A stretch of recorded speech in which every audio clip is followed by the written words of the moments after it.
بسم اللہ الرحمن الرحیم يا أيها الذين آمنوا اتقوا الله وكونوا مع الصادقين. السلام علیکم ورحمۃ اللہ وبرکاتہ. الحمد للہ رب العالمین والعاقبۃ للمتقین والصلاة والسلام على خیر خلقہ محمد وآلہ وصحبہ اجمعین. اما بعد، اعوذ باللہ من الشیطان الرجیم. بسم اللہ الرحمن الرحیم. یا ایہا الذین آمنوا اتقوا اللہ وکونوا مع الصادقین. ناظرین کرام، برادران اسلام، میرے عفت ماؤں، بہنوں اور بیٹیوں،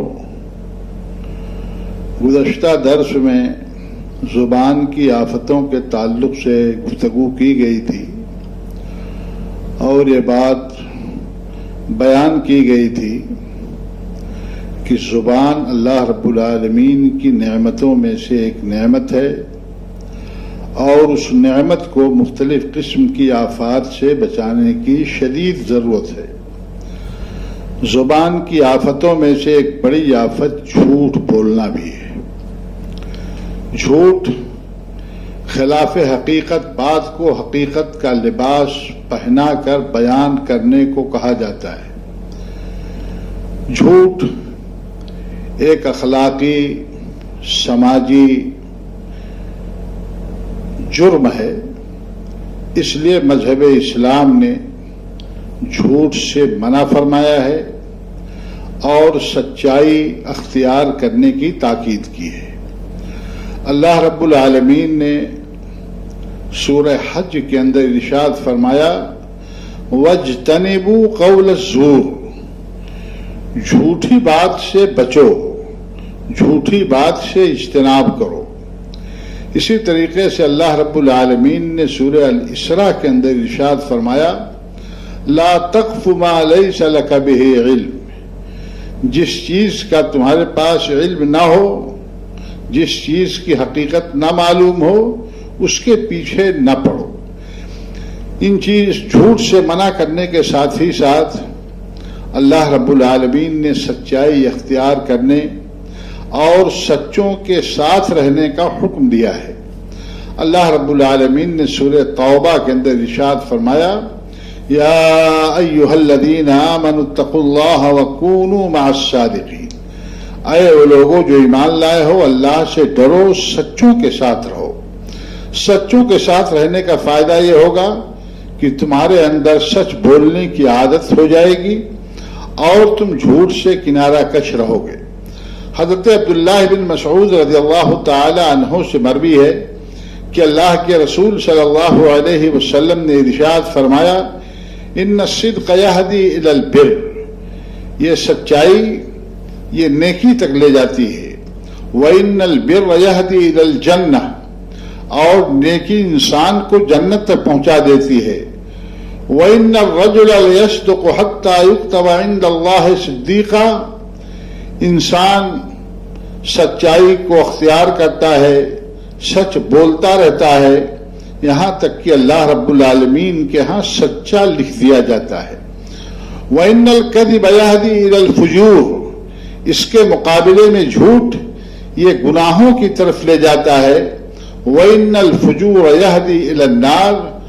اور فسق و فجور اور گناہ یہ اس کو جہنم تک پہنچا دیتے ہیں.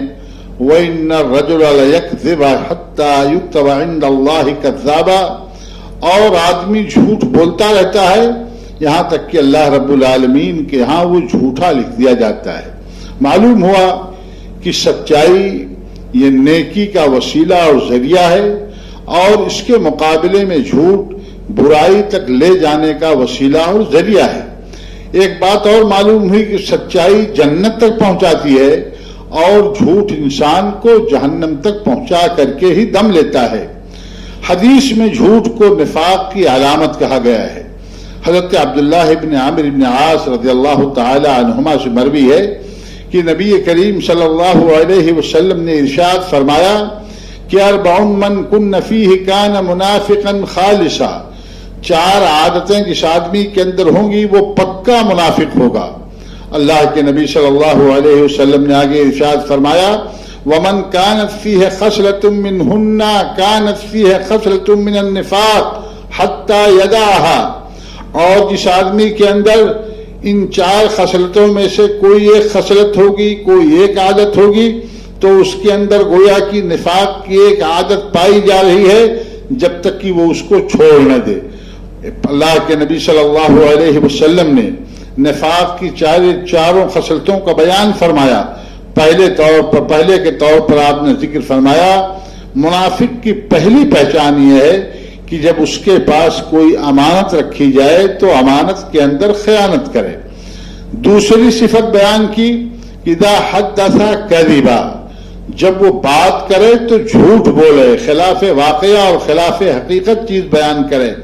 وَإِذَا عَاهَدَ غَدَرَ، اور جب کسی سے وعدہ کرے تو وعدہ خلافی کرے۔ وَإِذَا خَاصَمَ فَجَرَ، اور جب کسی سے جھگڑا ہو جائے، لڑائی ہو جائے تو اس میں گالی گلوچ بکے۔ یہ منافق کی علامتیں اللہ کے نبی صلی اللہ علیہ وسلم نے بیان فرمائی ہیں۔ حضرت عبداللہ ابن عباس رضی اللہ تعالی عنہما نبی کریم صلی اللہ علیہ وسلم سے روایت کرتے ہیں، آپ نے ارشاد فرمایا کہ من تحلم بحلم لم یرہ کلف ان یعقد بین شعیرتین ولن یفعل۔ حضرت عبداللہ ابن عباس رضی اللہ تعالی عنہما نے بیان فرمایا کہ جو آدمی جھوٹا خواب بیان کرے، خواب دیکھا نہیں ہے لیکن لوگوں کو سسپینشن میں ڈالنے کے لیے، لوگوں کو تعجب میں مبتلا کرنے کے لیے اور لوگوں کے درمیان اپنی دھاک بٹھانے کے لیے جھوٹا خواب بیان کرے، تو اللہ کے نبی صلی اللہ علیہ وسلم نے ارشاد فرمایا ایسے آدمی کو قیامت کے دن ایک ایسے کام کا مکلف کیا جائے گا جس کو وہ کر نہیں پائے گا۔ اس سے کہا جائے گا کہ 2 دانہ جو لے کر کے ان دونوں کے درمیان گرہ لگاؤ۔ اللہ کے نبی صلی اللہ علیہ وسلم نے ارشاد فرمایا یہ کر نہیں پائے گا۔ اس سے معلوم ہوا کہ جھوٹا خواب بیان کرنا بھی یہ جرم ہے، گناہ ہے، غلط ہے۔ اللہ کے نبی صلی اللہ علیہ وسلم نے اپنی ایک حدیث میں ارشاد فرمایا کہ ہر سنی سنائی بات کو بیان کرنا یہ بھی جھوٹ ہے، اور جو آدمی کے جھوٹا ہونے کے لیے اتنا کافی ہے کہ وہ ہر سنی سنائی بات کو بیان کرتا پھرے۔ کفا بالمرء کذبا ان یحدث بکل ما سمع، صحیح مسلم کی روایت ہے۔ اسی طریقے سے اللہ کے نبی صلی اللہ علیہ وسلم نے بیان فرمایا کہ لطیفے کے طور پر بھی جھوٹ بولنا جائز نہیں ہے۔ ہنسنے ہنسانے کے لیے، لوگوں کو دلچسپی پیدا کرنے کے لیے جھوٹی بات گڑھ کر کے بیان کرنا، اس کی ہمارے مذہب اسلام میں اجازت نہیں ہے۔ حضرت انس بن مالک رضی اللہ تعالی عنہ سے مروی ہے کہ اللہ کے رسول صلی اللہ علیہ وسلم نے فرمایا کہ تم میں سے کوئی آدمی کوئی ایسی بات کہتا ہے جس سے وہ اپنی قوم کو، لوگوں کو ہنسانا چاہتا ہے، لیکن معاملہ یہ ہوتا ہے کہ اللہ رب العالمین اس کے ذریعے سے اس کو آسمان سے بھی زیادہ فاصلے سے اس کو نیچے گرا دیتا ہے۔ اور اسی طریقے سے کوئی دوسرا آدمی اپنے ساتھیوں کو خوش کرنے کے لیے، ان کو ہنسانے کے لیے جھوٹ بولتا ہے، اللہ رب العالمین اس کے اس عمل کی وجہ سے اتنا ناراض ہوتا ہے کہ جب تک اس کو جہنم میں نہیں پہنچا دے گا اس وقت تک اللہ رب العالمین راضی اور خوش نہیں ہوگا، یعنی اس کو جہنم میں پہنچا کر کے ہی دم لے گا۔ میرے بھائیوں، جھوٹ یہ ہر سماج کے اندر بہت معیوب چیز ہے، بہت معیوب خصلت ہے۔ جھوٹے کا کہیں اعتبار نہیں ہوتا ہے، اس پر کوئی بھروسہ نہیں کرتا ہے۔ اللہ کے نبی جناب محمد رسول اللہ صلی اللہ علیہ وسلم کی ایک حدیث ہمارے سامنے ہے، لمبی حدیث ہے کہ ایک آدمی اللہ کے نبی صلی اللہ علیہ وسلم کے پاس آیا اور اس نے کہا کہ اللہ کے رسول صلی اللہ علیہ وسلم، میرے اندر کئی خرابیاں ہیں، میں چور بھی ہوں، میں زانی بھی ہوں، اور میں جھوٹ بھی بولتا ہوں، میں شراب بھی پیتا ہوں۔ اللہ کے نبی صلی اللہ علیہ وسلم نے کہا ان سب کو چھوڑ دو۔ اس نے کہا نہیں، میں کوئی ایک عادت جس کو آپ کہیں میں اس کو چھوڑ سکتا ہوں۔ اللہ کے نبی صلی اللہ علیہ وسلم نے کہا ٹھیک ہے، ایک ہی عادت چھوڑ دو۔ اس سے کہا کہ تم جھوٹ مت بولنا۔ چنانچہ وہ آدمی چلا گیا۔ اس نے کہا یہ تو بہت آسان چیز ہے، لیکن جب وہ چلا گیا اللہ کے نبی صلی اللہ علیہ وسلم سے وعدہ کر کے کہ جھوٹ نہیں بولنا ہے، تو اس کے بعد جب چوری کرنے کا وقت آیا اور وہ چوری کرنے کے ارادے سے نکلا تو اس نے سوچا کہ اللہ کے نبی صلی اللہ علیہ وسلم کے پاس جاؤں گا اور آپ پوچھیں گے کہ چوری کیا کہ نہیں کیا، تو میں کیا جواب دوں گا؟ جھوٹ بول نہیں سکتا اس لیے کہ آپ سے عہد کر لیا ہے۔ تو اس نے کہا چھوڑو، چوری نہیں کروں گا، اور چوری کرنا اس نے چھوڑ دیا۔ اسی طریقے سے شراب کا جب اس کو شوق ہوا اور شراب پینے کی خواہش ہوئی تو اس نے پیالہ جام جو ہے شراب کا پیالہ اپنے ہاتھ میں لیا، لیکن ایک لمحہ کے لیے وہ رک گیا کہ اللہ کے نبی صلی اللہ علیہ وسلم کل مجھ سے پوچھ لیں گے کہ کیا تم نے شراب پی تھی؟ تو میں جھوٹ تو بول نہیں سکتا کہ نہیں پی تھی، اور آپ کے سامنے کہتے ہوئے کہ میں نے شراب پی تھی یہ اچھا نہیں لگے گا، اس لیے اس نے شراب نہیں پی۔ اس طریقے سے اور بھی جو برائیاں اس کے اندر تھی، یہ اسی بنیاد پر کہ ہم کو جھوٹ بولنا پڑے گا، اور میں نے اللہ کے نبی صلی اللہ علیہ وسلم سے جھوٹ نہ بولنے کا عہد کر رکھا ہے، اس آدمی نے بہرحال ان ساری برائیوں کو چھوڑ دیا۔ تو معلوم ہوا کہ صرف اسی گناہ کی وجہ سے، جھوٹ کی وجہ سے بہت سارے گناہ جو انسان سے سرزد ہو جاتے ہیں وہ سارے کے سارے گناہ سرزد نہیں ہوں گے اور انسان ان سارے گناہوں سے بچ جائے گا۔ تو زبان کی آفتوں میں ایک بڑی آفت جھوٹ ہے۔ جھوٹ نہ ہنسنے ہنسانے کے لیے بولنا جائز ہے، نہ عام حالات میں اس کا بولنا جائز ہے۔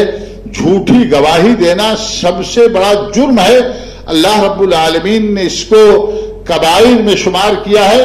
حدیث میں آتا ہے، صحیح مسلم کی روایت ہے کہ اللہ کے نبی صلی اللہ علیہ وسلم نے اس کو کبائر میں شمار کیا ہے، یعنی بڑے گناہوں میں شمار کیا ہے۔ اور اللہ کے نبی صلی اللہ علیہ وسلم نے جب قول الزور یا شہادت الزور کی بات آئی، آپ نے کئی کبیرہ گناہوں کو بیان کیا، لیکن جب آخر میں اس کی بات آئی تو اللہ کے نبی صلی اللہ علیہ وسلم جو ٹیک لگائے ہوئے تھے اٹھ کر کے سنبھل کر کے بیٹھ گئے، اور آپ نے کئی مرتبہ یہ بات دہرائی، الا قول الزور و شہادت الزور، کہ کبیرہ گناہوں میں سے، بڑے گناہوں میں سے ایک بڑا گناہ جھوٹ بولنا بھی ہے، جھوٹ کی گواہی دینا بھی ہے۔ اللہ رب العالمین نے بھی قرآن کریم کے اندر جھوٹی گواہی دینے سے یا جھوٹوں کی مجلسوں میں جانے سے اللہ رب العالمین نے منع فرمایا ہے۔